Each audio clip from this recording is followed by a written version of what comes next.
Hi there folks, welcome to RRTV's live telecast of the Pagnian Australian Online Supercar Championship Round 2, coming to you from Spa for the Spa 150. So your commentary team tonight is myself, Bernie Weemers, and I'm joined by Daniel Leet. Welcome, Daniel.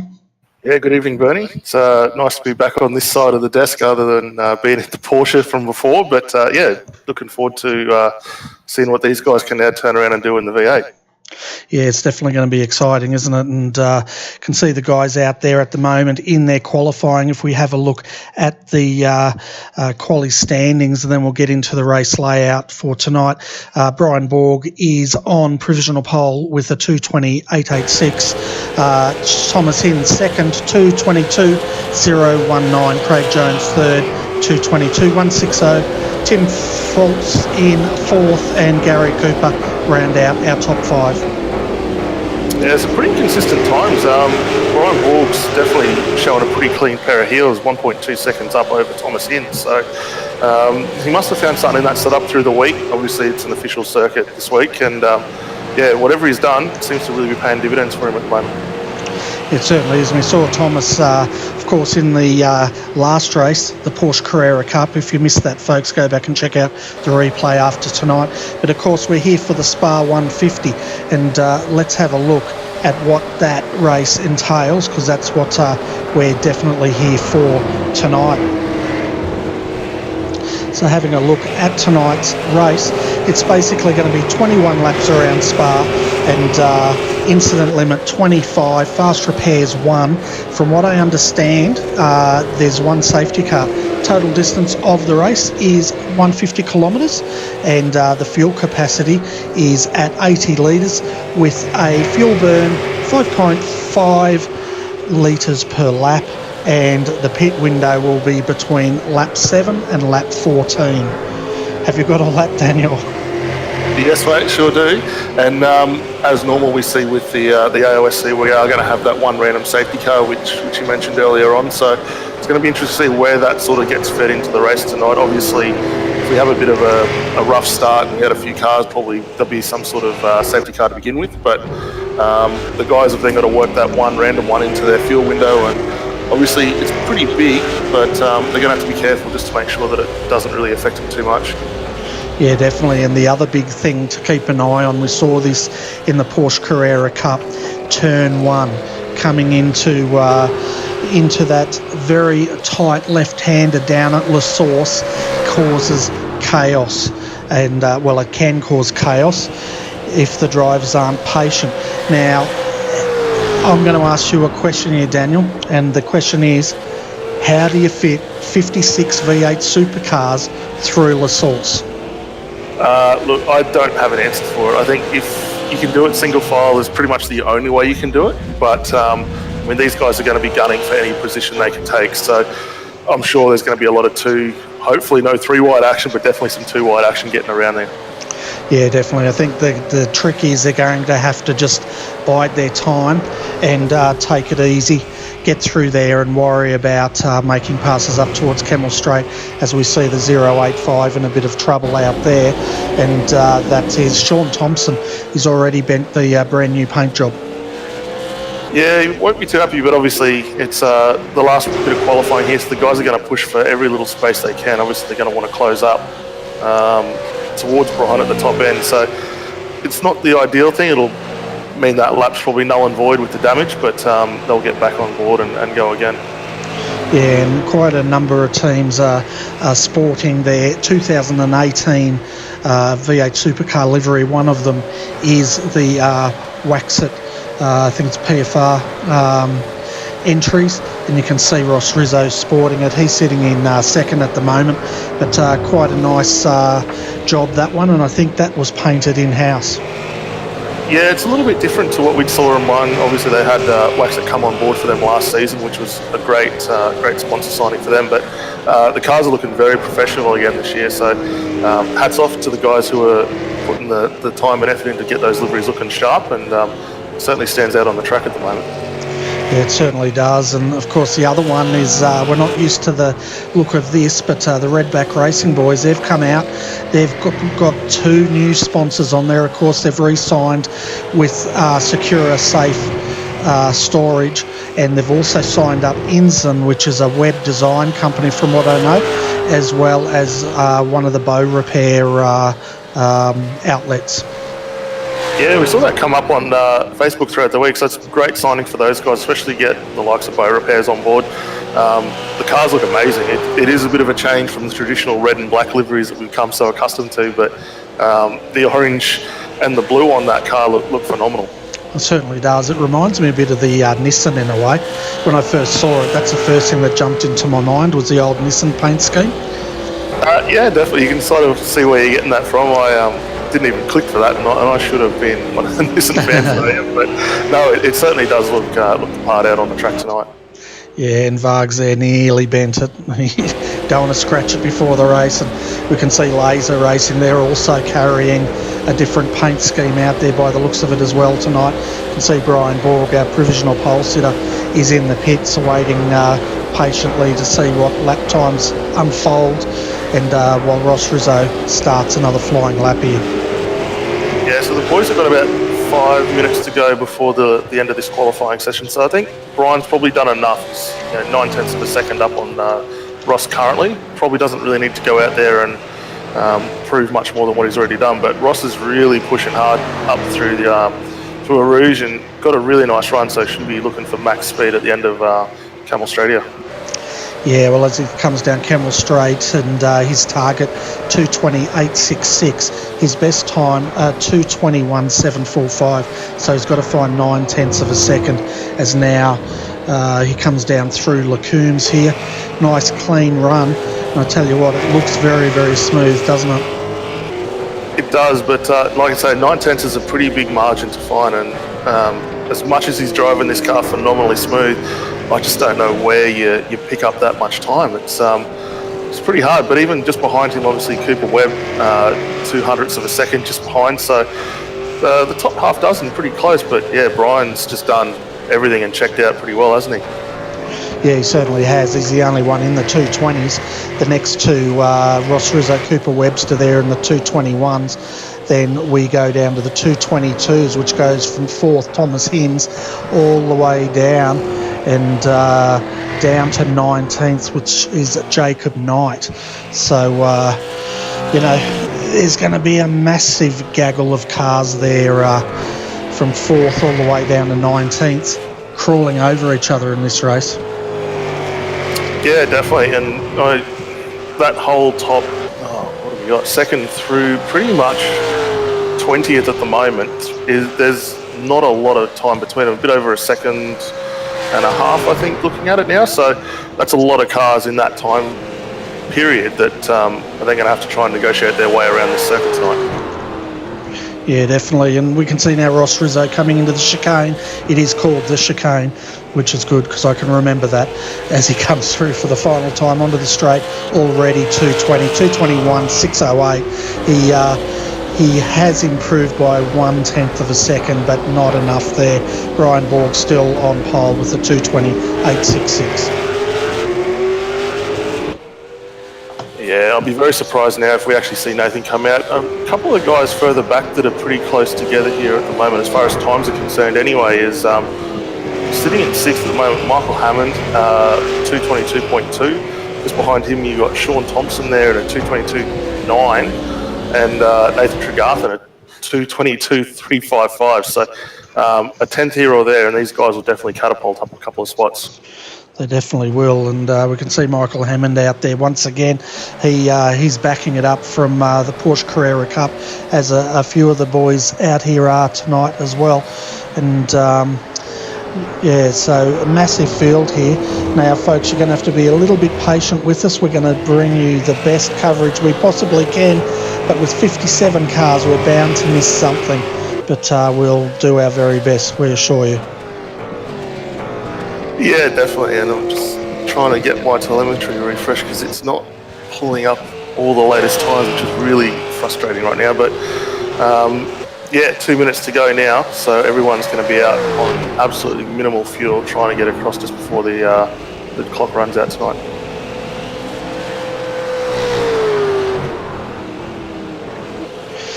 Yeah, you could see Wayne Pengilly out here in MFR Racing 222, sitting in 15th at the moment. His best time of 2:22.756 as he comes across the line now and does not improve. But just had a bit more news on the beautiful PFR entry, and let's get it on screen. This is actually painted by Dripping Paint Graphics, and if you're after a great paint job, definitely check them out. I've had the guys prepare a few of the RRTV liveries, and they do a very, very, very good job indeed.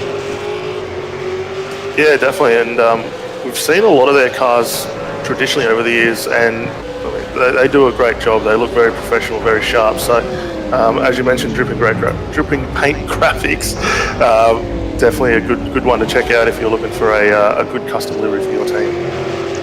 Yeah, definitely, and of course we've got the West End Mazda boys out there once again, sitting. Cody Bircher, saw him in the last race as well, sitting in 24th at the moment. But I tell you what, I'm a little bit worried about how turn one's going to, how these boys are going to approach turn one. Yeah, definitely. I mean, the one place you don't want to be is on the outside through turn one, and I made that mistake with the Porsches in the last race and got hung out to dry and fell back a long way. So the guys will be aiming to get down into the apex for that corner and hopefully avoid as much carnage as possible. Yeah, and for the folks that missed that race, we had 36 take to the grid. By the time we got through turn one, I think, including your car, there was probably about 5 or 6 that were being towed back to the pits at that point. Yeah, I kind of got lucky and was able to avoid quite a bit of it, but when you see a few cars up on their lids, it's a little bit scary there, and you've got to be very careful of it. You definitely do. And how long have we got? We're pretty much at the end of qualifying. I think we should get started. What do you reckon? Let's call the grid now, if I can. I can't even bring it up. But should we start going through the grid? Yeah, let's have a look at it now. We've got quite a few cars to get through tonight. That's right. So here's your provisional starting order tonight. Brian Borg, he'll start from pole position. Next to him on the front row is Ross Rizzo, and then we've got Cooper Webster starting in the second row in third. Fourth, Thomas Hinds. Fifth will be Craig Jones, followed by Nathan Tregarthen in sixth. Starting in seventh tonight is Michael Hammond. He's joined on the grid by Sean Thompson in eighth. Jamie McKnight, he's one of the most improved drivers of the season last year in AOSC, starting in ninth. Peter Sattler, he will start out of 10th. Out of 11th is Mark Samuel, and Matt Muggleton rounds out our top 12. In 13th tonight we have Tim Foltz, followed by Steve Lattimore out of 14th. Luke Page will be starting from 15th tonight, followed by Gary Cooper in 16th. Kyle Stokes out of 17th. Next to him will be Wayne Pengilly. Brennan Bateman just behind them, followed by Chris Myrtle. Jacob Knight and Daniel Stevens coming out of 22nd tonight. Yeah, out of 23rd we have Mitchell Bales, and 24th is Cody Bircher. Starting out of 25th tonight will be Thomas McMillan. Stephen Varga will start out of 26th. Matt Lepoitovan will start in 27th, and he's joined on the grid by Henry King in 28th. Brad Hay, he'll start out of 29th, and Jonathan Ben out of 30th. Out of 31st tonight we have Brenton O'Brien. Next to him will be David Baxter. Matt Clowett will be out of 33rd with Chris Robinson just next to him. David Kidman, he'll be out of 35th, followed by James Bell. Paul Preston from 37th tonight with Joel Kinton next to him. 39th we've got Steve Merkin, followed by Chris out of 40th tonight. Shannon Mason in 41st. Matt Norris in 42nd. Out of 43rd, we have Darren McKenzie. Christopher Kessie, he'll start out of 44th. 45th, Colin Bruns. And then we have JP Courier out of 46. Tom Curran, he's going to start in 47th. 48th is Nick Hausler. Starting out of 49th will be Bruce Smith. Then we have Andrew Johnston in 50th. Jackson, now I've just, wait. Okay, now it's all messed up. Bruce Smith, Nick Cummings out of 51st. 52nd, Jason Bence. Jordan Ross out of 53rd. Benjamin Smith, he's going to start out of 54th. 55th tonight, we have Ian Ford, Jackson Suzlin Harlow out of 56th, and Ty Hoggins will start out of 57th. So 57 cars tonight. It's going to be very interesting to see how these guys manage to negotiate the first lap. Obviously, there's going to be a lot of panel rub, especially as they make their way down Camel Straight for the first time tonight. Yeah, definitely will be. It's almost like they need to start them around the corner, I think. But I don't know, can you start around the corner? Is there actually there's a configuration where we could have done that? Yeah, the guys will start around the corner. I'm just looking here tonight. I've got Andrew Johnson out of 58th at the moment. He's actually starting before the final chicane onto the main straight. So he's going to have a little bit more work to do getting through that first before he's able to start attacking that lap. Yeah, I'm just waiting to see where if Ross Rizzo's going to join the service so we can jump up the front here. And of course we can't do that without the cars. I'm just trying to find him at the moment. There he is. There we go. Nice shot of the boys here. 57 V8 supercars, and it's definitely going to be an interesting race, that's for sure. Yeah, absolutely. I'm expecting a little bit of carnage here at the start. Hopefully it's not like what we saw with the Porsches tonight, but it's going to be very interesting to see how these guys will handle themselves. Certainly will be, and of course the telemetry will catch up on itself once the race starts, but it's definitely going to be keeping us on our toes here tonight, Daniel. Definitely going to be earning your money, and we're just waiting for the rest of the grid to join us. We're waiting on Jordan Roston, JP Courier, Andrew Johnston, Steve Murnick, Ben Smith, Nick Cummings, and the list goes on. When we're racing, maybe they want to start from the pits, but that caught me by surprise, folks. 24 laps here, and so far a nice clean start. We can see Ross Rizzo caught on the outside, too wide with one of the WPC entries going through, and let's go back on the grid. It's a fairly clean start, Touchwood. Yeah, it looks like a lot of guys have got through very well here.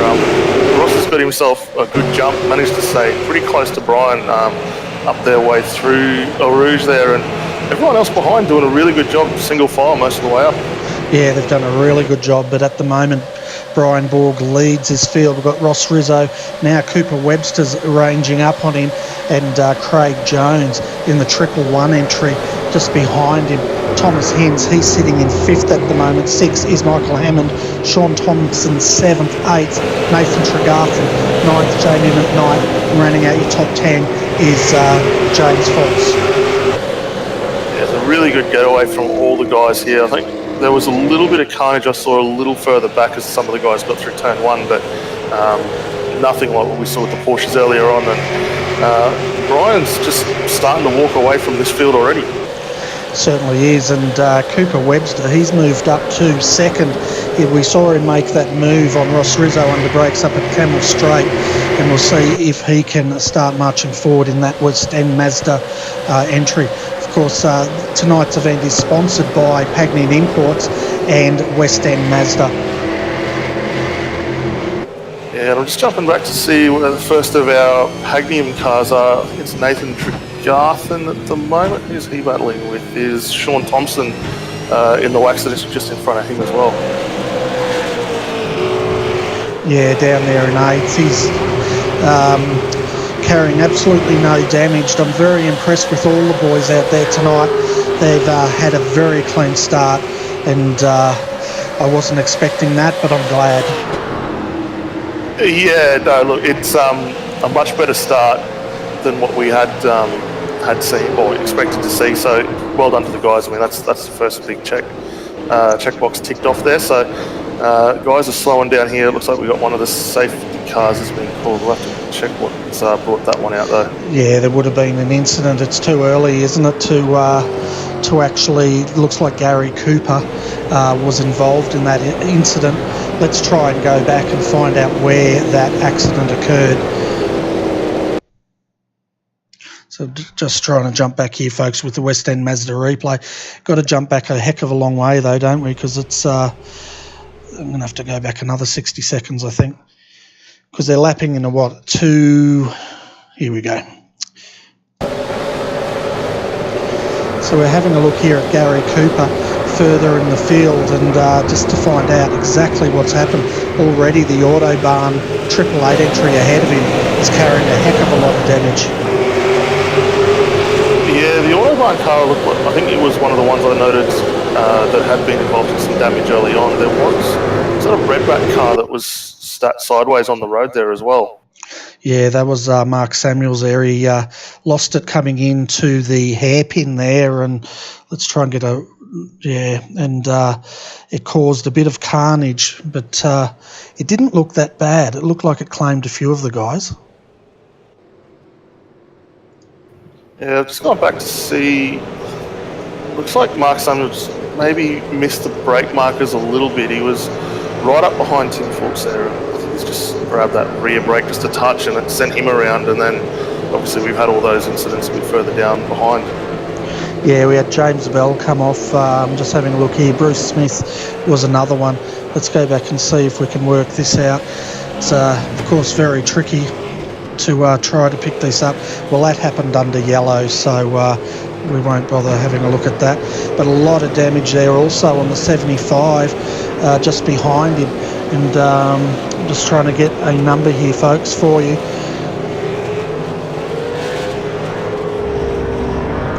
These huge fields always keeps us on our toes, don't they? They sure do. It looks like Pete Sattler was just behind Mark Samuels there as well, so great avoidance from him to not end up in that incident as well.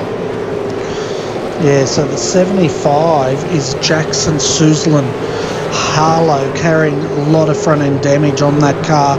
Right behind him, Bruce Smith also is carrying a lot of front-end damage as well. And, of course, further back, 2 cars down, Tom Curran, he's also carrying a lot of damage. So there's been an incident out there somewhere that has claimed a number of these cars still circulating. The other car's in trouble. Jordan Ross in the 143, he's had to come in and get that car repaired. Nick Cummings, he's had to have his car towed, and Gary Cooper also has had his car potentially towed. Yeah, I'm just trying to go back to see where Nick Cummings had his issue. I think it was like a blown engine, possibly. Yeah, I'm going back in the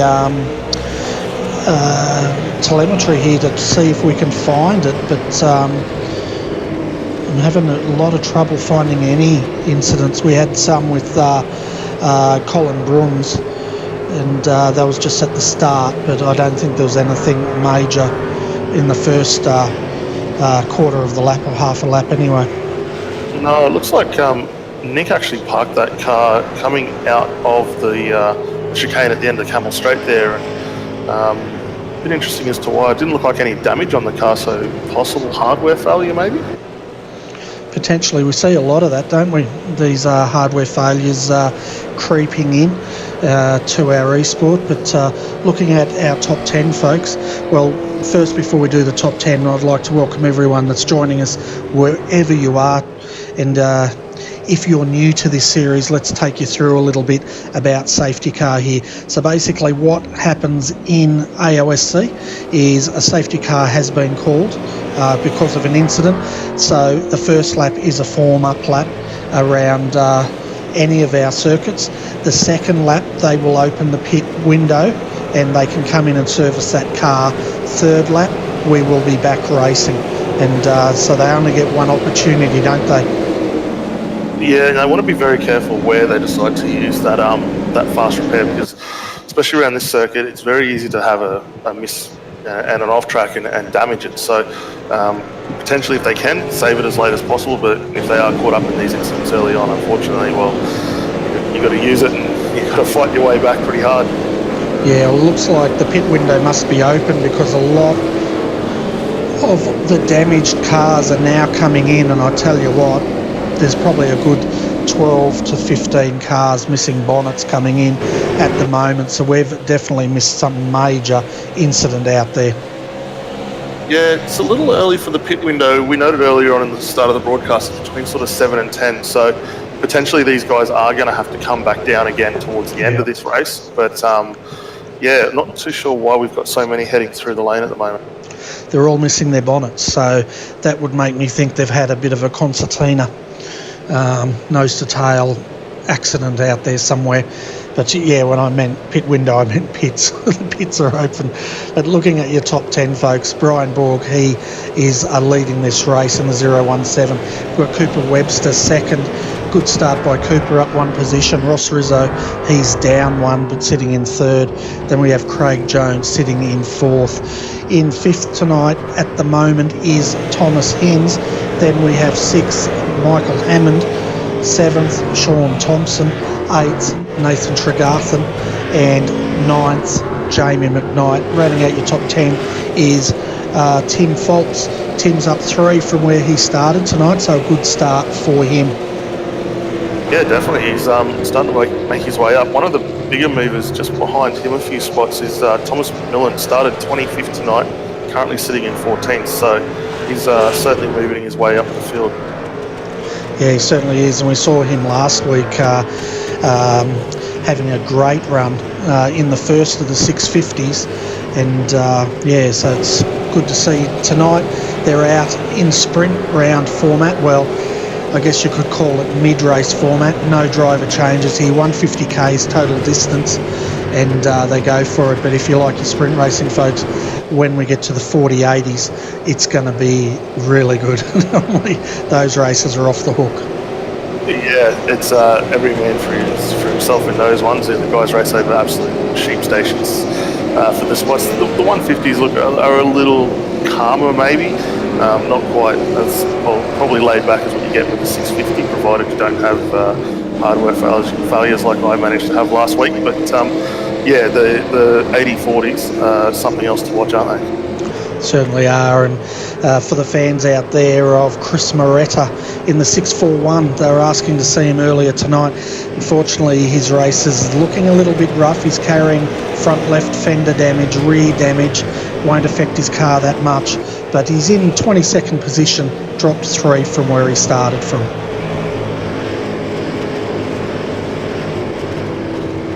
Yeah, and that's I think I remember seeing this is actually a relatively new team that's formed up as well. So prior to the incident, they had some great looking liveries on that car, but yeah, you're looking at a little second hand at the moment. Yeah, the leader of that team at the moment would be Craig Jones.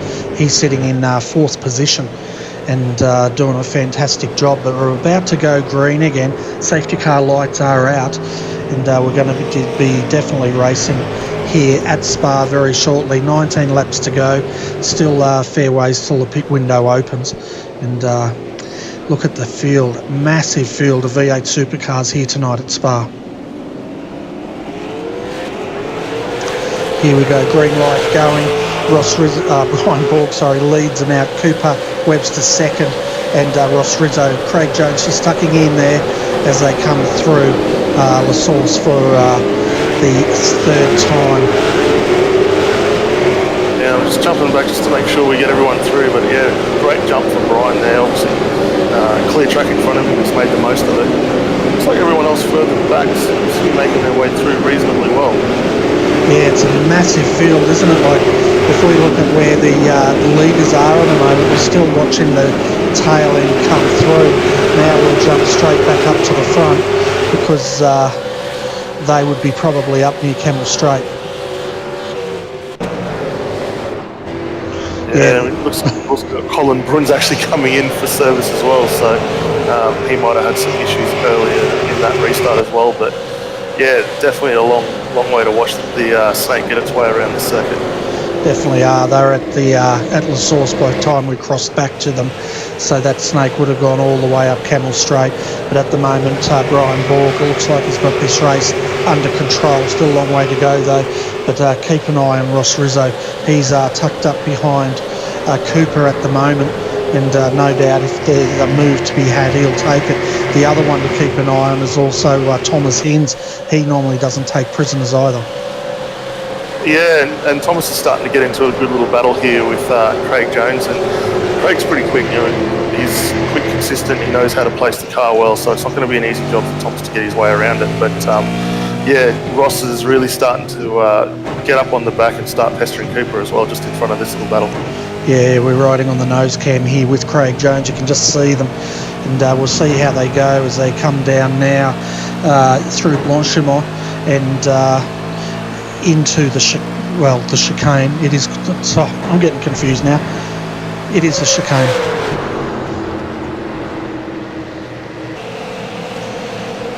And the guys are doing very well to respect the track limits through there. I know we saw in the Porsches a few times, some of the guys run very wide through there, but the guys in the V8s don't have the downforce, but manage to keep this car well on track at the moment. Yeah, they certainly are. I know iRacing did improve the off-track limits. It used to be deadly as far as off-tracks went. I used to think it was like a death by 1,000 cuts, but I think they've improved that a little bit in a few of the updates ago. Yeah, certainly have, especially around this circuit. You pretty much used to look at the dirt or the grass on the outside and you had an off-track, so definitely a lot better. It has improved the racing as well as a result. And just jump back here to 6th, just behind on Michael Hammond at the moment, who's really getting a good look at the back of Thomas Hidden's wax at Ford Falcon just in front of him. Yeah, just jumping up there now, and of course they get that toe, don't they, up Camel Straight. Could just see there Thomas was weaving a little bit. He wasn't blocking, he was just keeping an eye on Michael behind him. And of course Michael's in a bit of a wax-it sandwich here. He's got Thomas in front of him, then he's got team owner Sean Thompson behind him. Yeah, I wouldn't want to either be in between the sandwich of Craig Jones and Sean Thompson. I mean, Michael Hammond and Thomas Hines there, they're going to have their eyes forward and back at the same time. I don't know how they're going to manage getting through this lot. Yeah, exactly right. And the level of racing these guys are at, it's normally very tough, isn't it, to make many positions up. Michael's made one up. He's tucked up there behind Thomas as Thomas continues to show his nose to Craig Jones, trying to work out where he's going to be able to make this move. Yeah, it's going to be interesting to see where they look to do it. They're probably going to need to do it through the slower sections. I think Craig's probably got the overall car balance and pace to keep these guys behind them, but your number one obvious pass opportunity is going to be at the end of Camel Straight before they get into that final chicane there. So just have to keep an eye and see where they look to make these passes. Yeah, and then there's a bit of well, we won't show that slide, it's a mess, but there's a bit of a battle pack forming here. Jamie McKnight, but Pete Sattler, he's being mobbed at the moment by Steve Lattimore and Thomas McMillan. They both look hungry as they go wide there through Blanchimont now. Pete Sattler's having a look on the outside of Jamie McKnight. Heavy under brakes. Can he make this move as they come across here on the chicane? They touch, both of them go off, and that gives a free kick to Thomas McMillan and Steve Lattimore. Yeah, it was I'm not sure what happened to Jamie there. He lost a lot of pace coming out of that left-hander there, and he got a great run going into the hairpin, into that chicane. So maybe could have held it on the outside and given a little more room, but the guys kept going anyway. Yeah, that's right. We saw that last week. There was a bit of an incident that involved Jamie there, and there was another coming together, but the big story of last round was, of course, the driver limits that confused a few of the teams. I think 3 teams ended up getting penalised over going over that 39 lap driver limit. Yeah, it wasn't it's a good initiative from Nick and the AOC boys to add something like that. It does break up how you play your strategy, and unfortunately, yeah, I think a few teams probably had the old mindset in, keep your driver in for a couple of stints, and unfortunately got disqualified as a result. But moving forward, I think now they know about it, it'll make it a lot easier. Yeah, and for viewers new to this series, basically what that means, in 650k, last season they had maximum laps or distance. It was maximum race distance a driver could make and a minimum lap race distance the co-driver had to make. But what we found is some teams played the strategy where they may put their slower driver in for the minimum distance they have to do, take them out, put the lead driver in for the rest of the race. So basically what they've done this year is they've added a 33% limit that any driver can be in the car at any one time, including safety cars and pits. So what it meant last week was that they had a limit, maximum of 39 laps in one stint, then they had to get out of the car and hand it over. And it was really, really successful. It brought the field all back together, and it really made them think about their pit strategy. Yeah, definitely. I mean, myself and Scott,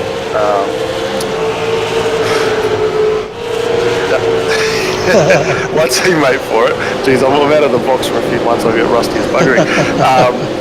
We had an issue where obviously I had the hardware failure after the first safety car, so I managed to get 2 laps in before I lost my system. Did the swap, teammate got in, and then we were playing the numbers game right at the end to work out, are we going to be inside that minimum driver allotment for that final stint and a half, which was really on edge to make sure we got there. Yeah, we're just riding with Pete Sattler at the moment, him and Jamie McKnight. I tell you what, hold your breath.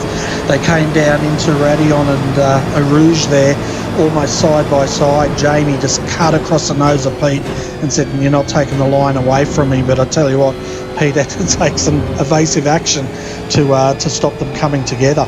And if they had have, can you imagine the carnage that would have ensued there? Yeah, and I mean, these guys have raced each other long enough. Jamie's maybe a little more race fit, given he just did the Porsche series just before the V8s now, but these two have been pretty close for the last season and a half now there. So they know each other fairly well. They know where they're strong, where they're not, and I think they're just going to try and exploit every opportunity they get now. Yeah, and Pete was trying to soften up the rear bumper there a little bit. They came together at, I can't even pronounce that, turn 10, and he gave him a bit of a hurry along, big Morse code on the back bumper. Yeah, you've got to be very careful not to get into it too hard, but the odd little tap here and there, just let them know where you're at and trying to get your way past. But Pete's pretty smart. He won't do anything to sort of ruin the race for both of these guys. They'll just work pretty hard against each other. Yeah, and these guys are battling for 10th and 11th position as Pete Sattler now is all over the back of Jamie. Let's see if he can make this move. We know last time they came in the chicane, they tripped over each other and gave away 2 positions. So we'll see what Pete can do this time. Heavy under brakes once again. Jamie holding the middle of the track there. It's coming across. Pete was expecting him to do that and just backed out of it. Yeah, good awareness from Pete there. I think he's really trying to get up that outside line. It's not a line that normally works around here, but it's good to see him trying something different than just sticking it up the inside where there's no room. Yeah, exactly. And Wayne Pangili out there in the 222, he's having a really good run tonight in 12th position. Last week, not so good. They went down a lap, but he was setting quality laps. But tonight, he's almost into the top 10. Yeah, doing well. Started 18th up to 12th, so he's making his way forward. Bit of a gap between himself and Pete Sattler just in front, but the lap times he's putting through at the moment are quicker than Pete, so we should expect to see that gap start coming down. Yeah, these blokes are lapping in the 225s at the moment, and to give you a bit of context, the leader is Brian Borg. He's lapping in the high 222s. Then we've still got Cooper Webster 1.3 seconds down. Ross Rizzo sitting right behind him in 3rd position. Then a very large gap of 7 seconds all the way back to Sean Thompson. He's got past Michael Hammond now, who's in 5th position. Behind him in 6th is Craig Jones. So a bit of a shuffle up there in the top 4 standings.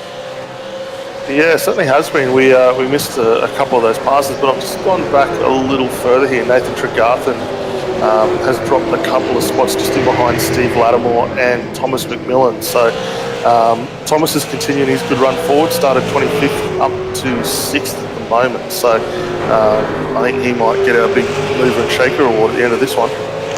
Yeah, I reckon he's definitely pressing on, and I really like Steve Lattimore's paint job there of the Harvey Bay Auto Glass sponsored Holden. It looks really good.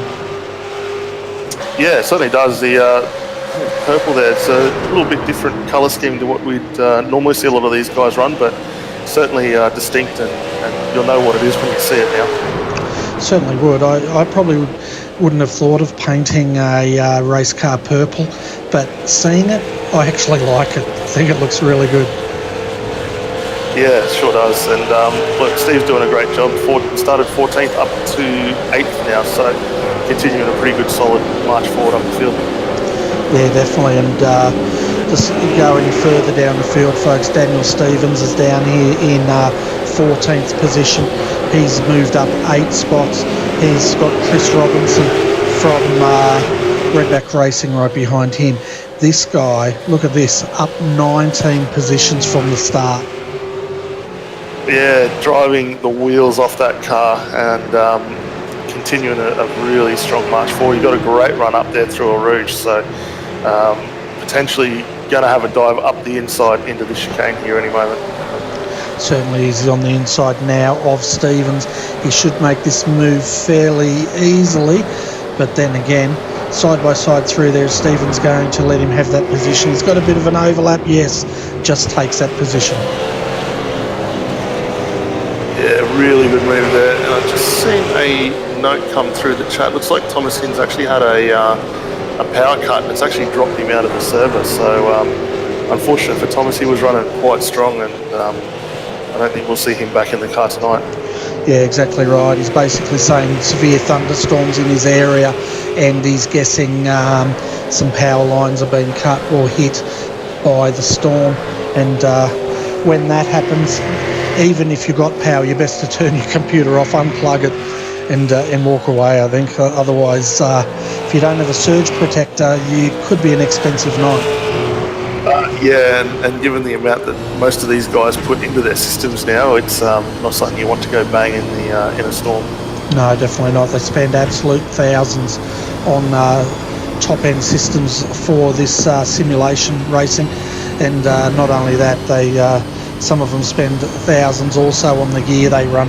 But it's getting very exciting as far as the not only the hardware capabilities, but the quality of the gear you can buy at the top end is pretty phenomenal, really. Yeah, it certainly is. And I mean, I've been lucky enough to have a bit of a drive across a few different wheels now, and going from basic Fanatec stuff through Thrustmaster and then OSW, it's incredible the level of difference and the feel that you get by going up the ladder as far as hardware is concerned. Yeah, I haven't been lucky enough to try it. It's on my bucket list though, and a few guys have offered me to come up and visit and have a go, but I haven't made it there yet. As we ride with Michael Hammond here, right on the tail of Sean Thompson, and so come through once again through Eau Rouge up on the Camel Straight here. Let's have a look at their top end speed, and 249, 250. It's 260 still climbing, 269, 270, 271 he topped out at. Yeah, great top end speed in that Ford of Hammond's, and did you see him getting up at the end of Eau Rouge? Had a great slide as they crested the top there, so certainly got some pace in that Falcon. Certainly does. And then of course right behind him is Craig Jones there as they go too wide. Thompson and Hammond just in front of him. Jones will be licking his lips here. He can, hopefully he's thinking, those two just touch each other, I'm going to have both of them. As Hammond gets it really squirrely, hang on to it. He's done well to hold on to that. That thing was very sideways there, so great driving from Hammond just to get back on the loud pedal with that one. Yeah, exactly right. Generally you see when that tank slapper, as I call them, happens, and generally they find themselves in the fence. Yeah, sure does, especially getting up on the grass like he did there. So no, he's done great to resettle that car, get the nerves up a bit, so he's going to have to calm down, get the eyes forward, get him out of the mirror and stop looking at Sean and just press on with this one. Yeah, I'm thinking what we need to do is put a heart monitor on one of these blokes and just see what sort of heart rate these guys get up to, and I wouldn't be surprised if in that instance it would have made his heart jump a bit. Oh, definitely. It's the concentration that you get into and focus with any of this stuff after a while is pretty intense. So to have a little moment like that, would have had to regroup for a second, get back on it. So I imagine, the heart rate would have gone pretty up. Yeah. Looking at the first of the pit stoppers, folks, that is Jordan Ross. He's chosen in the Hypercraft entry to pit. 9.3 seconds. Now, that could have been due to damage, but he is sitting in 18th position at the moment, up 33. So I doubt it is damage. I'd say he's taken that stop when that pit window opened. Yeah, the boys are well into the window now. As we mentioned, now between 7 and 14, so we're working lap 11 now, and about the right time to sort of come in, throw a fresh set of tyres on, top off that last little bit you need, and press on to the end here. Yeah, so exactly 50% through here as we see Chris Moretta. He's defending against Henry King. Henry's definitely no slouch in this car as Christus gets it sliding a little bit as he comes out of Eau Rouge and side by side up Camel Straight. Henry should be able to make this move. He does, and Chris tucks in behind him. Yeah, I'm really liking the livery on Henry King's car at the moment. It's a little different to what we saw with the two-colour Assault that it was last season, but still looking very professional in that Zuba entry there. Certainly is. He was sporting the Fire and Ice livery, wasn't he, last season, and it was his favourite season up until then. He swapped paints fairly regularly, but he held on to that one, and of course they've now got a new sponsor, Hypercraft, on that car, and they've got their old sponsor, Zuva, also backing them for this season. Yes, they're doing great, and Henry runs a pretty good operation. I mean, we see him week in, week out in this car, and consistent, does a good job. So he'll be making the sponsors pretty happy there. Yeah, and one of the viewers in the chat channel said a few of the streamers have heart rate monitors, so be interesting. We'll have to see if we can strap one to you, Daniel, and send you out in a Porsche. Oh, look, I wouldn't want to do that to the viewers. My heart rate would be bad enough just to begin with, sitting still. So I think we did it with one of the SRA seasons and picked up all the breathing as I was going around a track there, and that was bad enough. As Jamie now throws it down the inside there of Thomas McMillan, deep under brakes, side by side through the chicane. He's got the inside now as they come up to La Source. Great move there. He should be able to make this stick. I'll tell you what, he's been having a lot of coaching last couple of seasons, and it's absolutely showing as he now jumps up to 7th position, just with Thomas McMillan tucking in behind him. Yeah, really good drive from Jamie. He's really starting to extend that gap. He managed to walk away from Pete, having a good battle here with Thomas McMillan. So look for these two to continue on for the next few laps as well, which will be really good to watch. Yeah, definitely. And Jamie's one of these drivers that is sporting the direct drive setup, and I heard him puffing once I was speaking to him. He was driving one of these things, and I said, mate, you're really getting into that. And he goes, well, if you've ever driven a wheel as potent as this, you'd be puffing as well. Yeah, definitely, and he's placing that car pretty well. Marcus Thomas go around the long way to get past him here, and managing just to put it well. It looks like Pete's just outbraked himself there and gone off in the sand trap. Yeah, and meanwhile, Thomas went side by side with Jamie, and he said, no, you don't. Doing the over-under there through the corner with no name, and cameraman's trying to bring you these shots, folks, as they go too wide across the nose. Don't know how they didn't touch. Now Thomas on the acceleration first, too wide once again as they go through Pouon, and great driving by both of these guys. Yeah, excellent car control, giving each other enough room to not cause any issues, but Jamie's really putting on a pretty strong stand here to keep that spot over Thomas McMillan at the moment. Certainly is. He took that position, but he's definitely been working hard to keep that position. Meanwhile, up front, we'll jump up and see if any of the guys are starting to go in the pits. They're gone past halfway, as we see now. Brian Borg, he goes through another lap. So does Cooper Webster, Ross Rizzo, and Michael Hammond, let's see what he does. It looks like a lot of these guys are probably going to extend the window just a touch. Obviously, that earlier safety car did help them out there. Yeah, well, it's such a big field, isn't it? As we see Thomas McMillan there going into the pits. It was a late one. He got it sliding, coming through the chicane. By the time he gathered it up, he felt that he's going to lose less time by going straight into the pits than trying to turn it hard left back onto the circuit. Yeah, that's probably a pretty smart move too, because we still have to wait for this random safety car to come out as well. So he's played his card, he's got in now. Probably we'll be able to make some time up when everyone else does have to circulate back through. Yeah, we've got a number of cars in there. Matt Cloak's in there. Steve Lattimore, he's in, but taking service as well. And Nathan Tregarthen is also in. Jacob Knight's pitting. James Bell's also in. And so is Daniel Stevens and Tim Foltz. As we can see now, Thomas McMillan coming out. 26 seconds was the lap pit stop. So that's a little longer than what we saw earlier on. I think one of the cars you mentioned earlier had gone through in about 22 seconds. So maybe took a little extra fuel on there, but should be pretty well set up for the remainder of this race now. Yeah, and there's 40 back on the lead lap, but we've got a lot of cars in a lot of trouble out there and quite a few retirements. So I'll take you through them. It's a long list, folks. First one that's in trouble is Stephen Varga for Redback Racing in the number 868, down one lap, and was in the pits for a very, very long time. The other one, Benjamin Smith, still in the pits trying to get that car repaired. One fast repair, looks like they're out of it. Cody Bircher also in trouble. Jonathan Ben, he was in the pits for a very long time, 3 laps down. He's back out circulating. Looking at our retirements, we've lost Ty Hoggins in the 57, Kyle Stokes in the 888.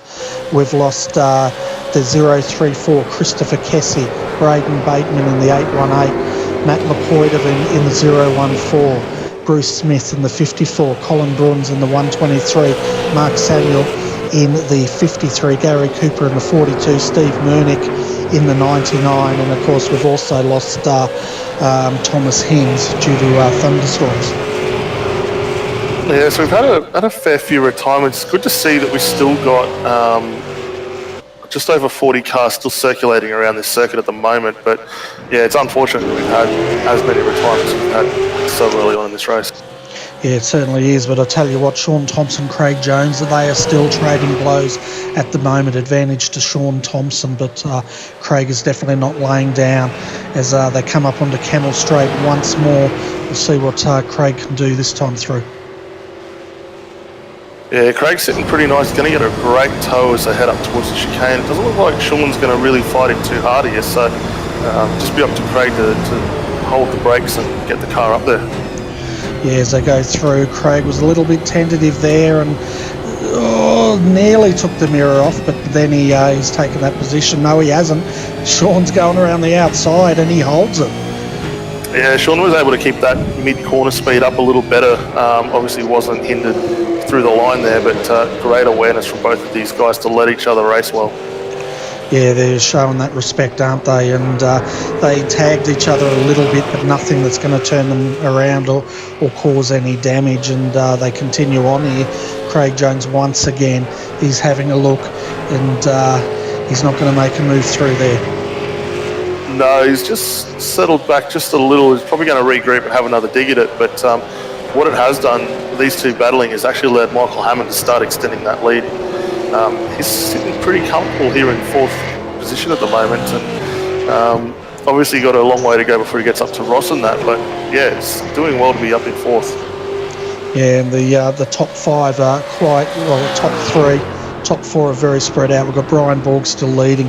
1.1 seconds is the gap from him back to Cooper Webster, and 0.6 of a second back is Ross Rizzo.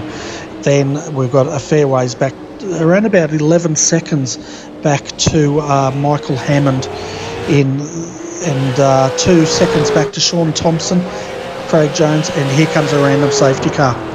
This is what the boys, I think, were hanging out for. What do you reckon?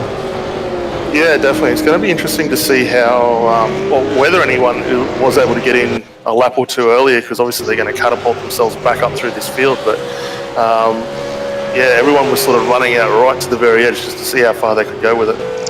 Yeah, it'll be interesting now to see Thomas McMillan's one of the stoppers there, the leader in the stoppers, sitting down into 31st. He should be able to make his way back up to the pointy end.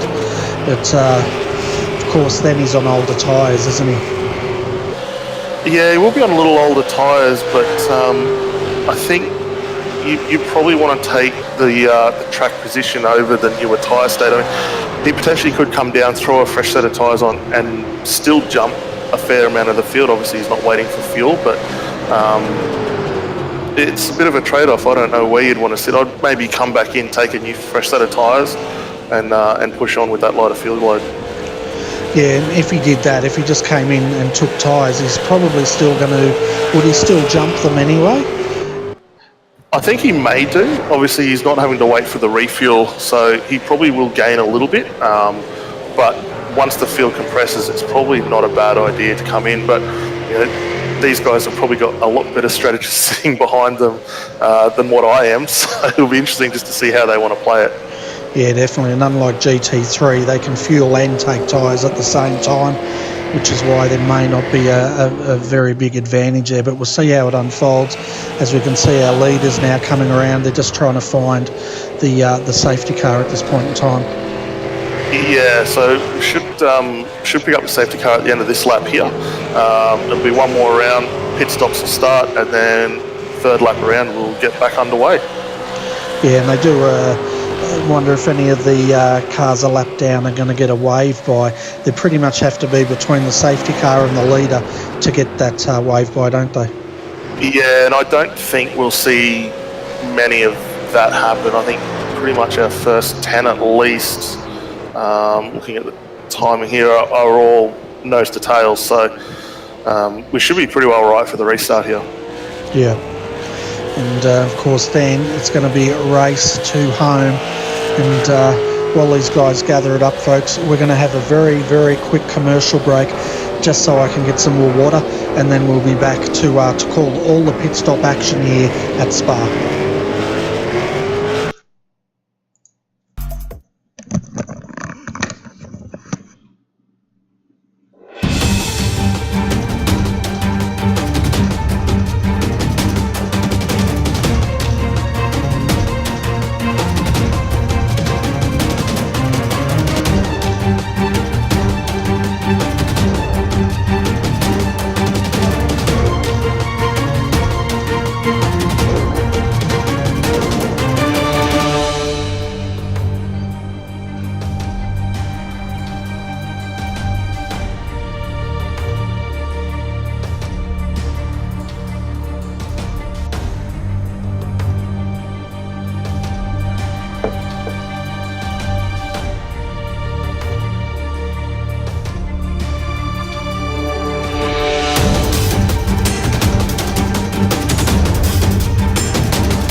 Welcome back, folks, to the Spa 150. Still under safety car here. They have not done their pit stops. It's such a long way around here under safety car conditions, isn't it, Daniel?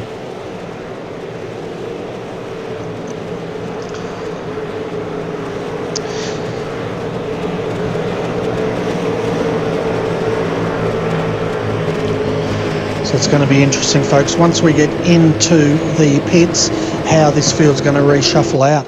We're on lap 15 of 22, so they're going to have around about 6 laps of racing, maybe 5 laps of racing when they come back in. Looks like we may have lost our... I'll just try and... Yes, Daniel, are you there? Yes, mate. Sorry, had to duck in quickly and catch up with the team boss just to see how they're running and a few procedural things. But yeah, looking good. So how are the guys going out there? Yeah, not too bad. A couple of the cars have been in a little bit of difficulty tonight, but they're still making their way around. I think Nathan Tregarthen is the lead Stealth Sim Sports car, currently in 21st. So the guys are getting there. Nick Heusler said keep an eye out for him. Fresh tyres coming in, so you might see him try and jump up the field a little bit as well. Yeah, I'm just trying to see where he's placed. He's a long way down though, isn't he? Yeah, down in 23rd at the moment. Started 48th, so pretty good run for him at the moment though. Yeah, well, that is a good run, up 18 positions, and that's the thing with such a big field. We miss a lot of the guys coming through the back end midfield, don't we? And we sort of focus up in the top 10, 20. We try to cover it all, but there's just so much to cover off. Yeah, definitely, and it's interesting to sort of see how far back everything is and where they are. And like you say, two guys trying to cover everything. We do miss a few, unfortunately. Yeah. So safety car will be going around for one more lap, folks. The field will come in. It's going to get very, very busy here on the pits very shortly. Well, I don't know what these guys are doing. They're all staying out. So can they make it to the end without a pit stop? That I don't know. I wouldn't have thought they could, but the rest of the field thinks they can. Obviously, everybody is not coming in unless the pits aren't open, but I would have expected them to open it this time through. Yeah, it'll be interesting to see who plays the game. Well, maybe potentially they can do it, but it'll be interesting to see where they can go. Yeah, a few up the back there, we can see them coming in. About 5 cars have chosen to pit, and but not many. Most of the cars carrying damage, they're the ones coming in. So maybe they think under 2 safety cars they can do the distance. Yeah, it's going to be interesting. There's a fair bit of chat discussion going on in here, so I might have to just keep an ear out to see what's going on. Yeah, see if you can be the spy person and see if you can get some inside goss on what's going on out there. Because the safety car lights are out now, so just about the whole field bar 5 have all decided they can get home from here, or they're all just totally confused.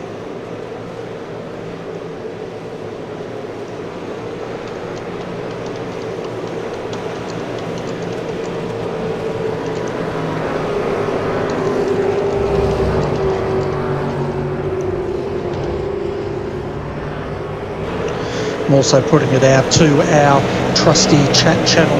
Generally they have a lot of inside goss, so we'll see if any of them can deliver. Yeah, and while we do this, I might quickly duck back up to the AOSC stewards room, just see if there's any news on what's going on here at the moment as well. No worries, and while you're doing that, we will go through the top 10 before we go back to racing. So our leader at the moment is Brian Borg. He's led all 16 of the 16 laps so far. Cooper Webster sitting in second. Then we've got Ross Rizzo starting back in third. Michael Hammond, he's moved up 3 positions, sitting in fourth. Then we've got Sean Thompson starting out of fifth, also up 3 positions. Craig Jones, he's dropped a position, but he is sitting in 6th position. Jamie McKnight up 2 positions, starting out of 7th. Wayne Pengilly, fantastic drive by Wayne here, up 10 positions to be sitting in 8th. Pete Sattler, he's sitting right behind him in 9th, and rounding out your top 10, Chris Robinson, another hard charger, up 24 positions to be in the top 10 here tonight.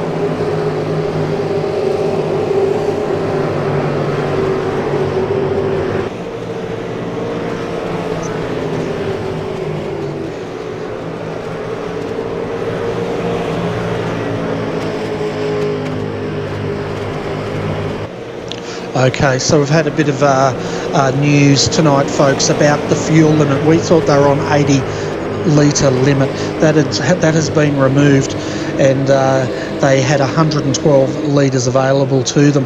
They're burning around about 5 litres a lap, and 115 litres across the 21 laps here tonight. But a lot of them have factored in the 2 safety cars, and they feel they can get home from here. So that's the mystery solved. But I tell you what, they're going to be on fumes. Oh, they might have a few litres left in the tank by the time they cross the line here tonight.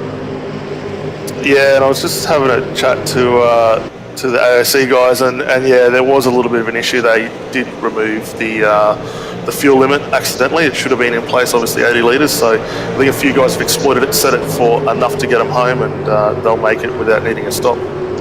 Yeah, and what the Redback boys said when they commented was, they said basically they think they can get home because they factored in the 2 safety cars, and of course, you know, it's a long way around here, so at that speed you can save a lot. Racing once again here at Spa, folks. 5 laps remaining of the Spa 150. Brian Bork leads him into the hairpin for the first time on the source. Then we've got Webster, and Ross Rizzo got it a bit crossed up, very messy here, 3 wide out of the source, almost 4 wide, and I thought they were going to come together, but meanwhile Thompson and Hammond are going 2 wide into Eau Rouge. Yeah, and that is not a play. And they're still squabbling here, and that all happened when Ross Rizzo got a bit squirreled up there, and he's backed them up, and they're going 4 wide down Kemmel Straight. Sean Thompson trying to hold Michael Hammond across. Well, it wasn't Michael, sorry, it was just trying to work that out. Craig Jones, who's lost the position. Jamie McKnight now pounces. He moves up to 6. Craig Jones down to 7th. Pete Sattler, he's sitting in 8th. We've lost Wayne Pengilly. I'm not sure what's happened to him, but he's all the way down at the moment in 23rd and limping his way back to the pits. Yeah, just as that happens, my screen's gone black, so just give me 1 second. I'm just jumping back into it now. Yeah, we're just having a look at this replay now. Looks like something's happened in Eau Rouge there, and I'm trying to work out the car that's next to him.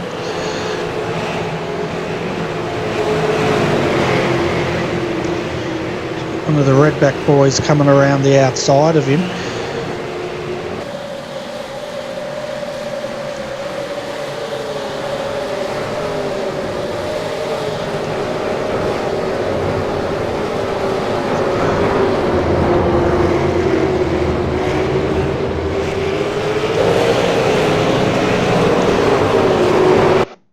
Yeah, he got turned there coming out of Lacoombs, and that's why he's dropped. No damage. By the time we caught up with him, he was just trying to get back up to speed, which he is now, and he's down in 25th position. So at the moment, folks, Brian Borg, Cooper Webster, they are leading. And I'll tell you what, Brian's led every single lap of this race so far. Yeah, well, we saw it in qualifying. He had the car to beat, and yeah, looks like the setup that they've got in place for that is phenomenally good on its tyres as well, so they're pushing forward really well. Yeah, we've got 13 stopped on the start-finish straight, just out of harm's way there, but we're going to go back to find out. He's actually redressing an incident by the looks of it, and we will go back and have a look at that on the West End Mazda replay.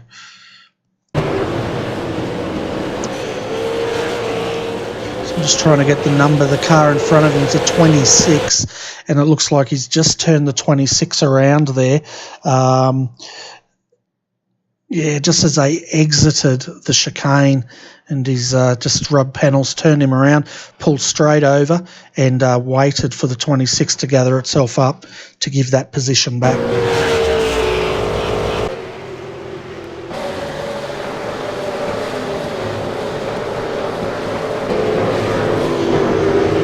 So I'll tell you what, Craig Jones at the moment, he's just got past Jamie McKnight, and Pete Sattler at the moment, he's trying to follow his teammate through as well.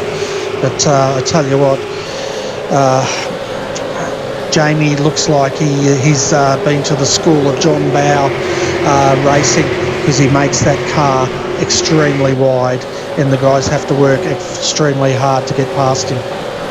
Yeah, they sure do, but it's been great watching this battle. It's been pretty consistent the entire night. So Jamie's obviously managed to work out a way to make this car wider than it should be to keep these fellas behind them, but great persistence from both Pete and Craig pushing on this late into the race.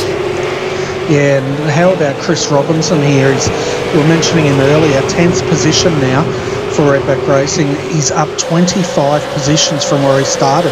He'd have to be one of the biggest movers here tonight. Yeah, definitely, and we've had a few that have been up there pretty well. So we had Thomas McMillan earlier on.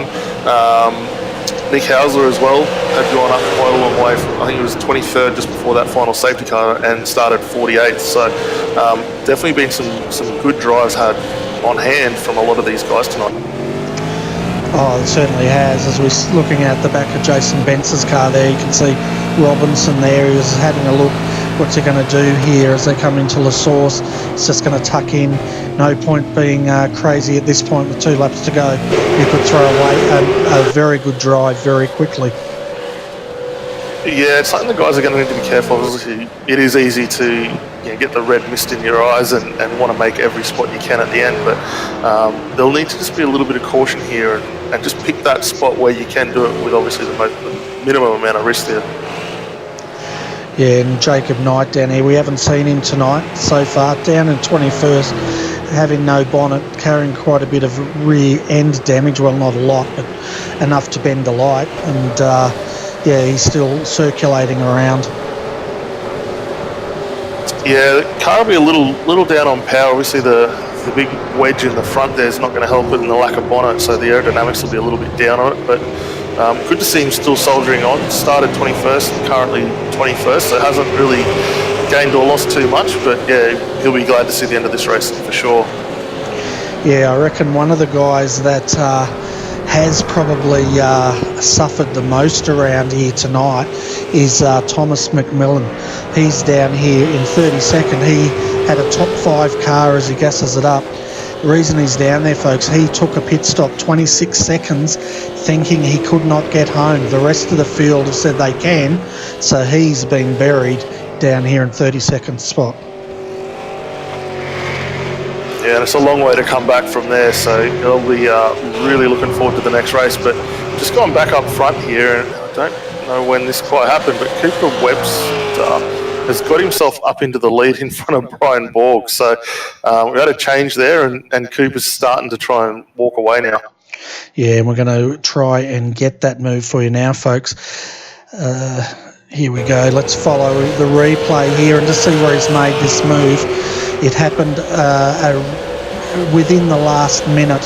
So we'll have a look, then we'll jump straight to the front because we must be just about onto the last lap here. I reckon he's done it at the end of Camel Straight, you know.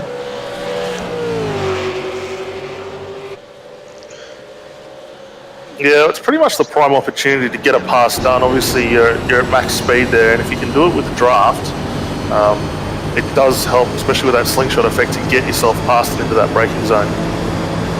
Yeah, he's ranging up on the outside here as they come to the end of Camel Straight, onto the brakes now, and yeah, he's pretty much just driven straight around the outside of Michael Hammond under brakes there. Yeah, great move there, and you know, Brian's led pretty much every lap of this race, and 2 laps to go. He's been passed, so you don't have to lead every lap, just the final one that counts, and Cooper's doing everything he needs to do to take the race win for this tonight. And that's exactly what he's doing in that West End Mazda WP concreting entry. Brian Borg will have felt like he's just been pickpocketed or robbed, and he led 20 laps of this race, or 19 laps of this race, and as you said, Daniel, Cooper's led 1, coming up to 2, but he's led the last 2, and that's all that matters, isn't it?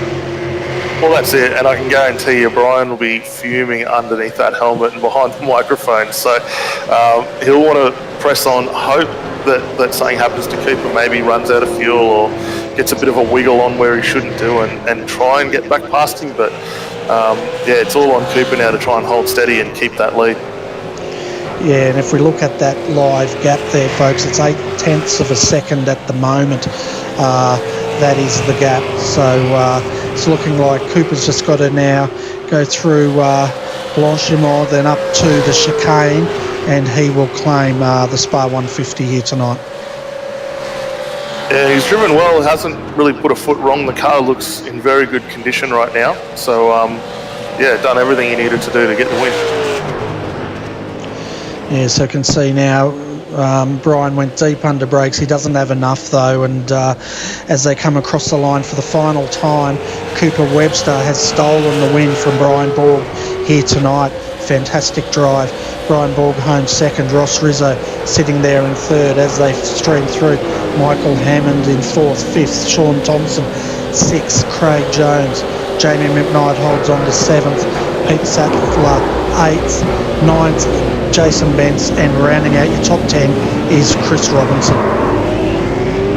Yeah, so really good racing tonight. Great to see Cooper get a win, and did it very smartly there, taking the lead a couple of laps to go from the end with that big slingshot, and did a great job, kept up with Brian and got the win. Yeah, it was an awesome drive, wasn't it? Yeah, it certainly was. They did very, very well. I reckon Brian thought at that point he had him beat. Yeah, definitely. I mean, it probably helped actually having where that safety car came out at the end there, probably gave the tyres enough of a chance to cool down and breathe a bit of life back into them. But yeah, Cooper's done a great job just to manage that pass where he needed to and take that win. Yeah, and it was all under brakes. He went very deep under brakes. Brian could not do it. And we see our race winner for tonight, Cooper Webster, just coming up Eau Rouge here. He's probably looking at somewhere he can start doing the celebratory donuts. But he might be out of fuel, actually. He's just pulling it up. Yeah, it could be. It'd be interesting to see if he does light them up. I think might just be staying out of the way. But yeah, it's certainly very slow now. Jump on, we can soon tell. No, I think he's just waiting for them all to go past, I think. Anyway, while we're waiting for that, let's go through the full results here, folks, so you can see where your favourite driver finished or did not finish tonight. So the win goes to Cooper Webster, up 2 positions and snatching the win at the end. Brian Borg there comes home in second position. Third, Ross Rizzo. Michael Hammond, he comes home in fourth. Sean Thompson fifth. Craig Jones home in sixth position. Seventh is Jamie McKnight, up 44 positions. Jason Bence in 8th. I thought 24 was impressive, but 44, wow. Pete Sattler, he comes home in 9th. 10th, Chris Robinson. 11th, Mitchell Bales. Rounding out your top 12 is Henry King. Coming home in 13th was Steve Lattimore, followed by Nathan Tregarthen, Chris Moretta, Luke Page, Paul Preston, Brad Hay. Matt Morton home in 19th tonight, with Chris Hallett coming home in 20th. In 21st was Jacob Knight. Then we had Tim Foltz in 22nd. 23rd, James Bell. Wayne Pengilly recovered for 24th position. 25th, David Baxter. 26th goes to Daniel Stevens. Then Jackson Harlow comes home in 27th. Joel Kenton, he finishes in 28th. Ian Ford 2 finishes in 29th. Home in 30th is Nick Hausler. David Kidmond 31st. 32nd, Tom Curran, up 15 positions. Darren McKenzie finishes in 33rd. Thomas McMillan comes home 34th position. And we're talking about that due to pit stop strategy. Stephen Varga comes home in 35th. Rounding out your top 36 is Brenton O'Brien. 37th tonight was Andrew Johnson. Matt Norris got home in 38th. Nick Cummings 39th. JP Courier in 40th. Matt Clowett was 41st tonight, followed by Thomas Hinds, Shannon Mason, Jonathan Byrne, Kyle Stokes, Jordan Ross, and Cody Burchett in 49th. Benjamin Smith in 48th. And now we're getting down to the last of the retirements here. We had Ty Higgins, 13 laps down. Bruce Smith, Christopher Kessie, Brendan Bateman, Matt Lepoidovan, Mark Samuels, Colin Bruns, Gary Cooper, and Steve Merkin rounding out 57th and the end of the field. Yeah, so quite a lot of carnage for a few of those guys, but up the front end, it wasn't too bad. But I think Jason Bentz, he got the biggest mover tonight. 44 positions he made up, and that's a phenomenal drive. Yeah, it certainly is. That's a great job. So obviously must have worked out the advantage with the fuel strategy, because that's a long way to jump up in that short of 21 lap race. Certainly is. And looking at the guys we've got up there in the green room waiting to come in, I'm not sure who Jaggermeister is, but we might start with Brian Borg. What do you think? Yep, let's get him up here. Hi, Brian. Welcome to the RRTV Combox, mate. Fantastic drive there. You led 19 of the 21 laps, but unfortunately you didn't lead the last two. Yeah, that's the way it goes. That's racing. But well done to Cooper and to his team. Yeah, really. That's all I had. Yeah, we noticed the move was made at the end of Camel Straight there, and it looked like Cooper went very deep under brakes. You just didn't have enough there to go and join him? Is that what you were thinking with the way you had the brake set up? I'm thinking about championship already. A lot of the guys who really run in this championship aren't here tonight, so I'm not really going to get into a battle and just, wreck a result. Yeah, good point. Yeah, it's I guess at this level of racing you really do have to look at the big picture, and that's what you did tonight. But yeah, really well done. It was a great drive, kept it out of trouble there, and come home in second. But I got Daniel Lead up here. I'll hand you over to him. G'day, Brian. Congratulations on second, mate. And like you say, playing the championship game. I actually got a couple of questions for you. First one, what did you find in the setup that gave you such a lead, 8/10 over Ross Rizzo on qualifying? Just at the start of the week, just gelled with the track. I don't know, guys. I really don't have an answer to it. I'm pretty shocked myself to have that much of a distance in qualifying, but the race is what is the most important, and as you can see, I came second best there. So it's good signs to have some speed. Just the setup just worked good here. Excellent. And how did you find the tyre drop-off? Obviously, 21 laps, not a huge run for these cars or race, but did you find the tyres started to suffer partway through that stint at all?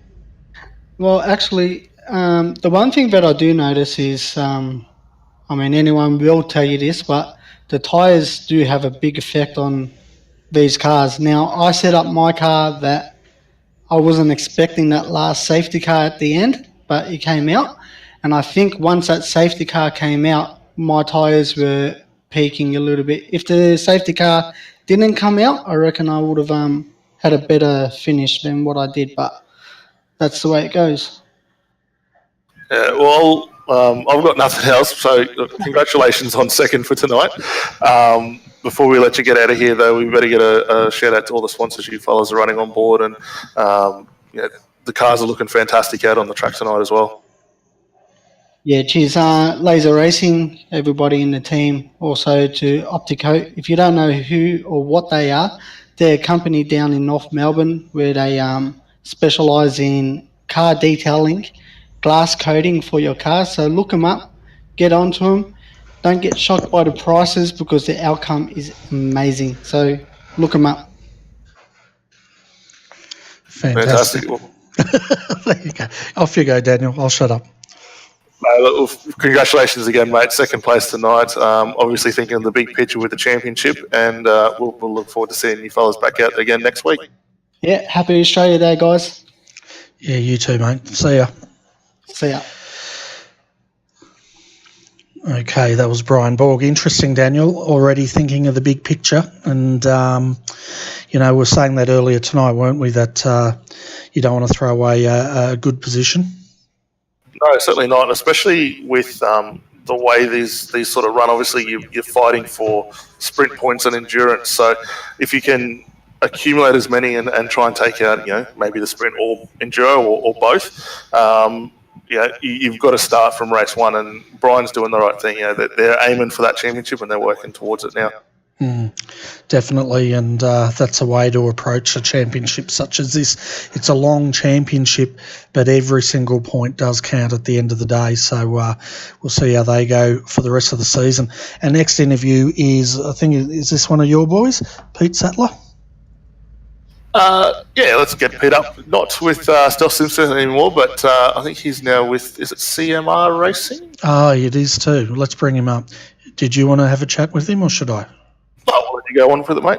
Hi, Pete. Welcome back to RRTV's Combox, mate.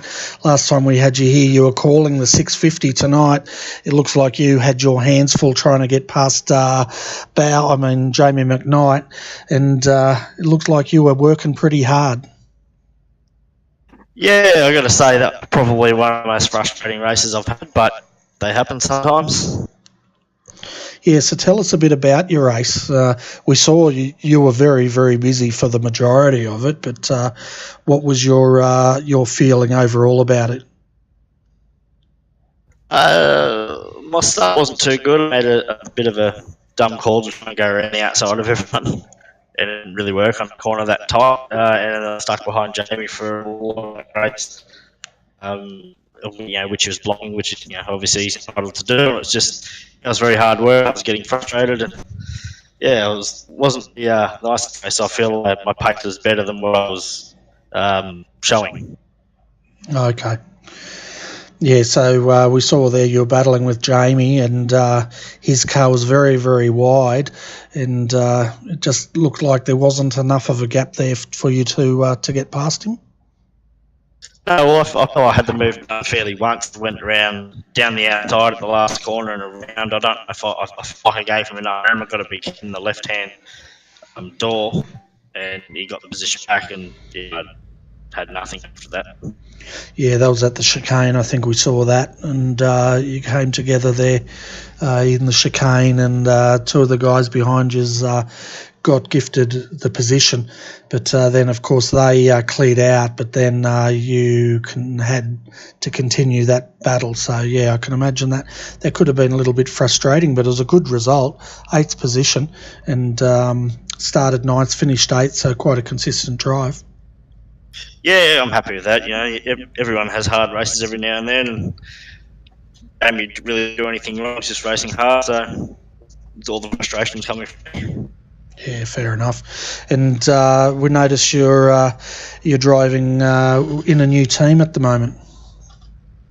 Yeah, Maria approached me and put something to me, and it seemed to be quite a good deal. So I thought I'd come and have a run with these guys. They're only a new startup, so yeah, it's only first race out. So there we go. Fantastic.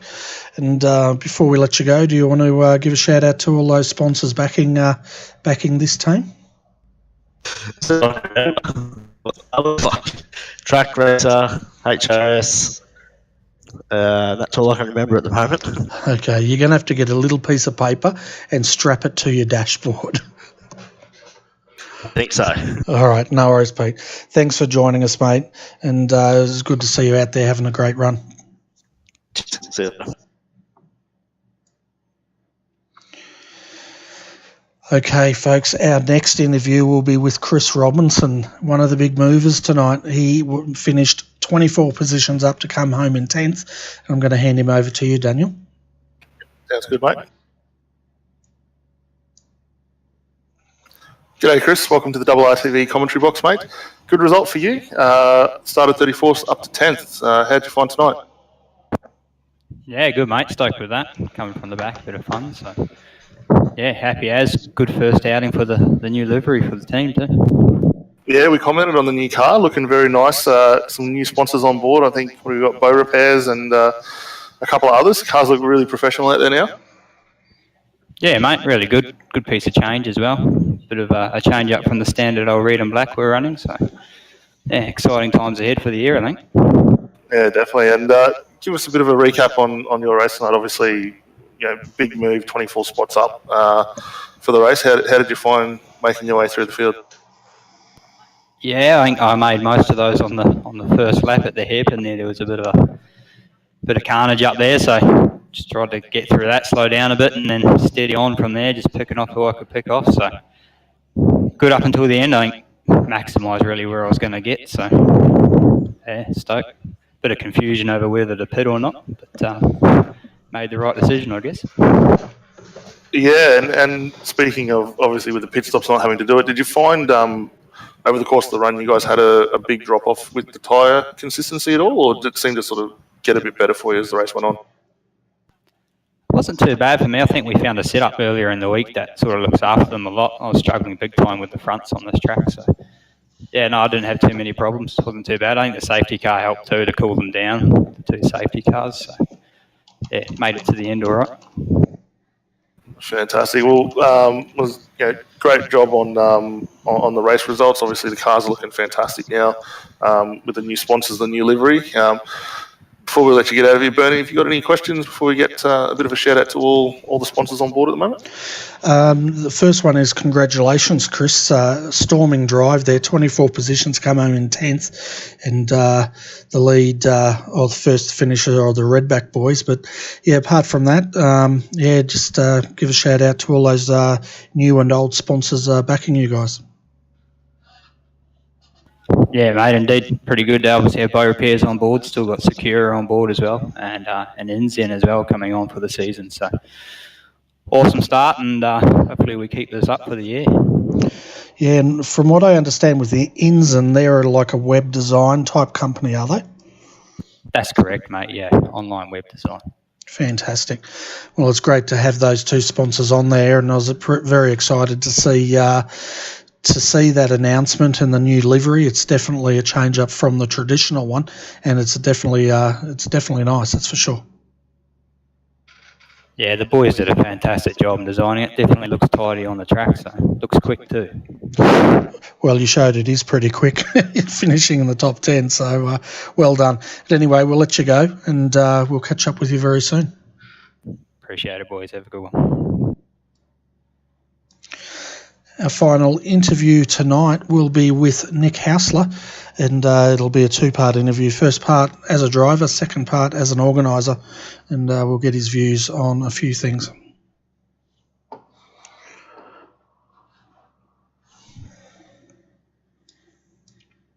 Hi Nick, welcome to RRTV. We noticed you came home up 18 positions to finish in 30th, so congratulations on moving that far through the field.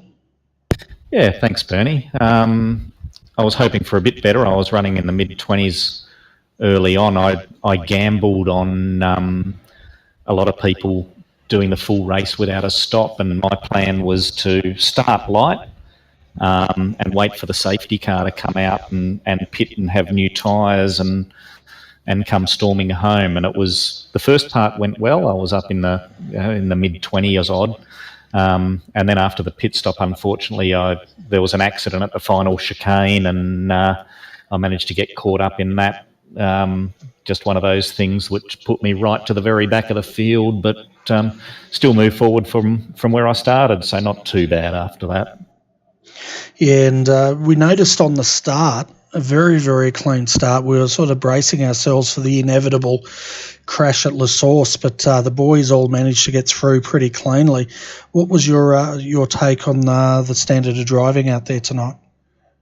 Look, overall, I think it seemed pretty good. Like you, 50-plus cars on the grid. I was expecting something either at Turn 1 or through Eau Rouge or at the end of Camel Straight for sure.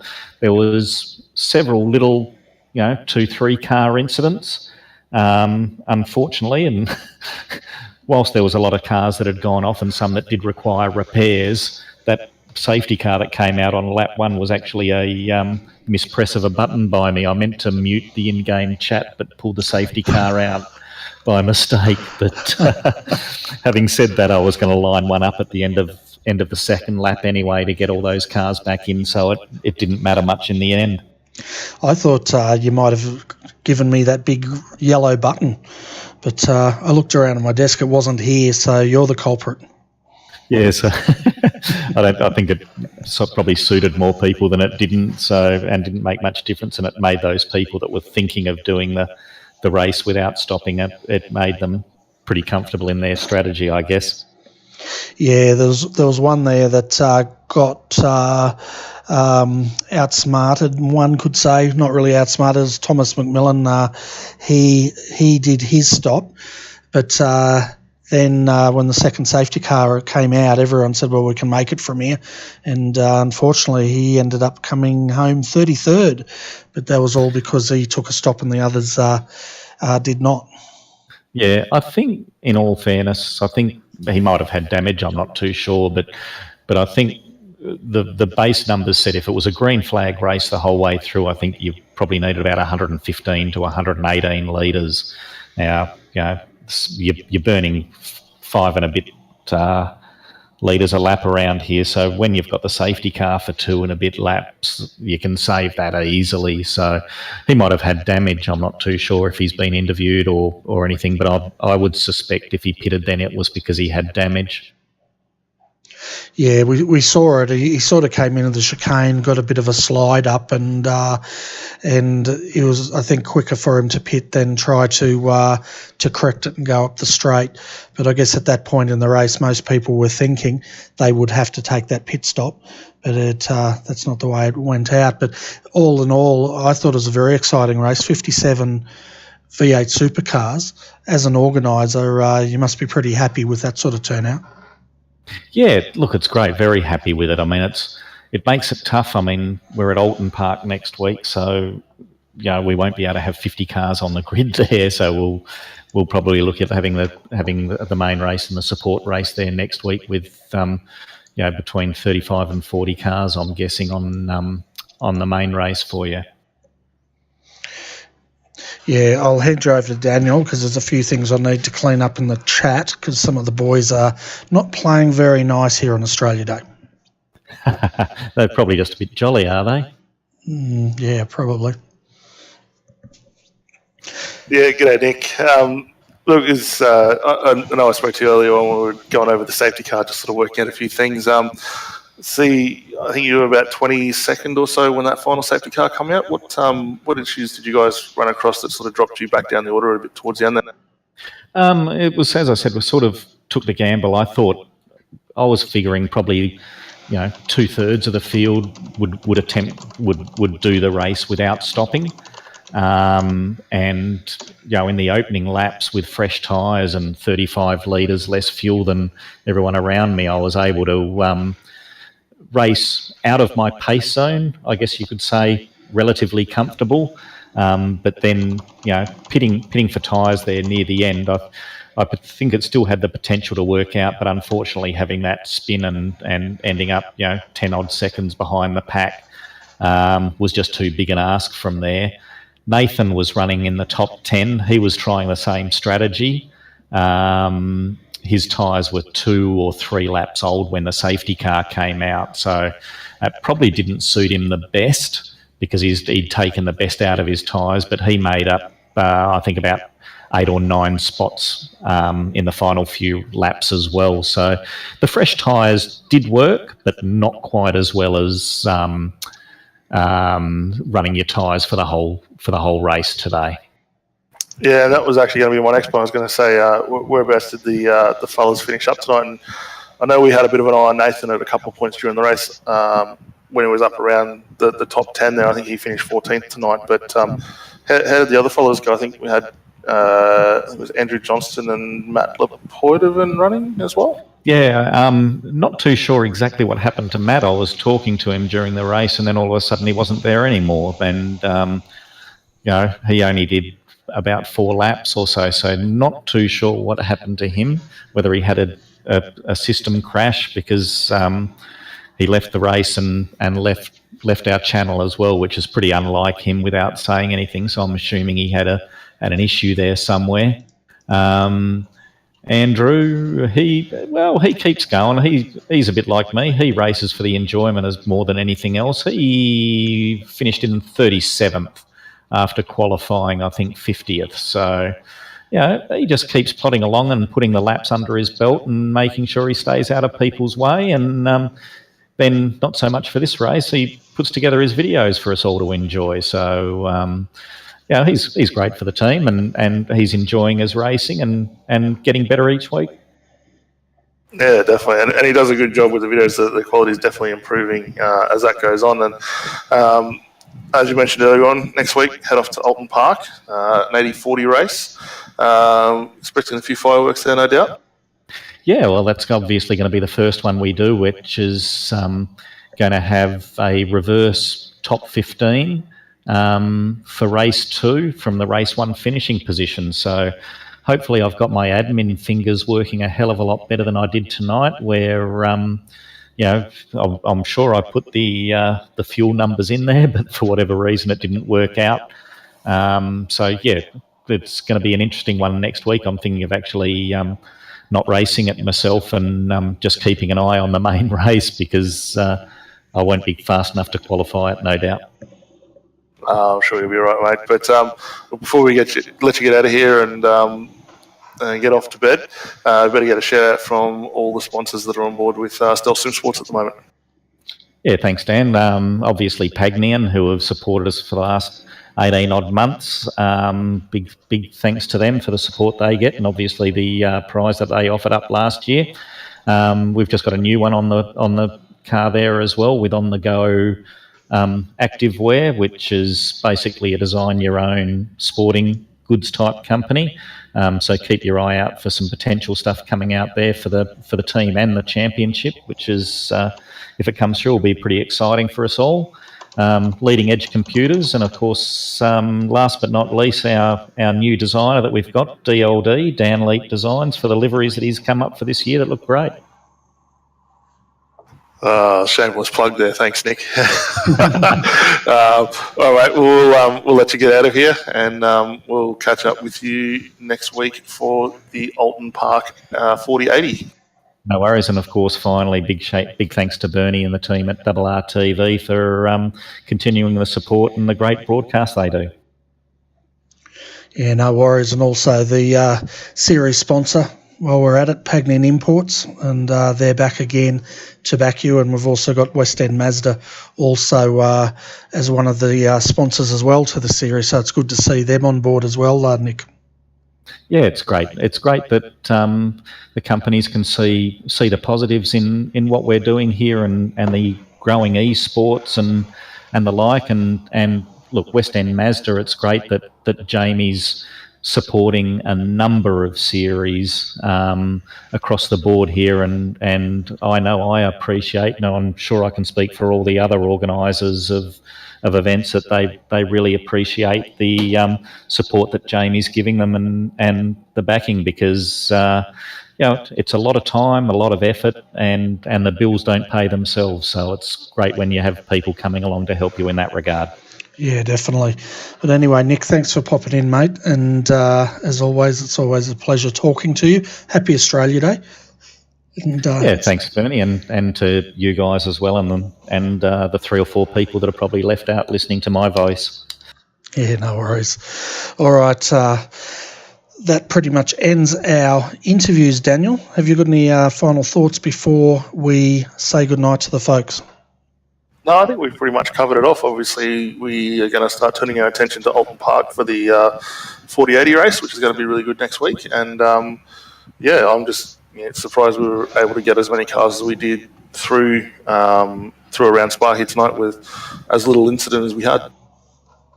Yeah, no, it was good standard of driving, good racing, and the strategy that unfolded was fairly interesting, kept the guys guessing until the second safety car came out. And, of course, the first one was, a mistake, but it certainly, bunched the field up again and got the boys that had all that damage a chance to get their cars fixed.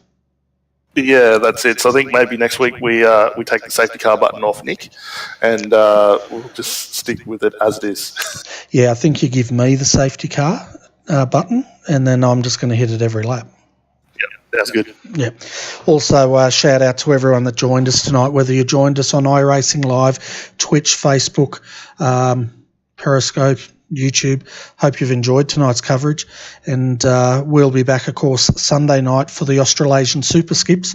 If you like your open wheeler racing, definitely tune in for that, because the boys definitely put on some good racing, that's for sure. But until then, folks, hope you have a great weekend. Thanks for joining us. Hope you've enjoyed it. We look forward to your company again Sunday night.